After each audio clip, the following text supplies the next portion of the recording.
In this video, we're going to talk about replacing offline devices.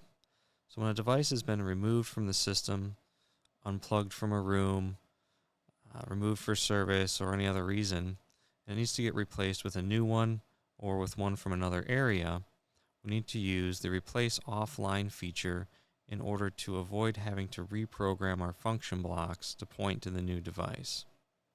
We'll show you how you do this. In our room 3, we have an environment sensor that is offline. We're pretending in this case that the sensor has been damaged or some other problem with it, and we've unplugged it from the room.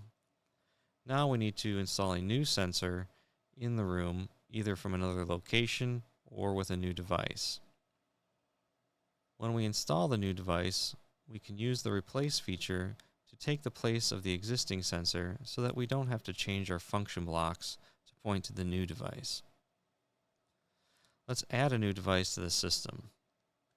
We'll plug in a sensor that we had in another area of the facility. The easiest way to do this is to plug it in and then hold down the reset button so that the address in the device's memory is erased and it's detected as a new device on the system. The new device has been detected.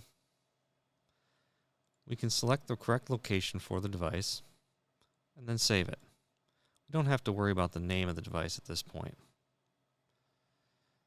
Now let's go to our System Device Manager and find the device that we've just added to the system. We can see that we have the offline sensor in the list as well. We want to select the new online device and then go to the Replace Offline button. This will allow us to select from the available offline devices that are compatible with the new one. So we're going to select the device that's offline and then press Replace Device.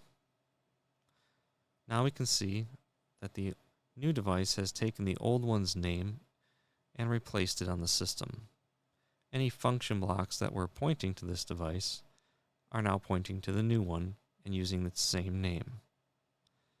This completes the Replace Offline Device process.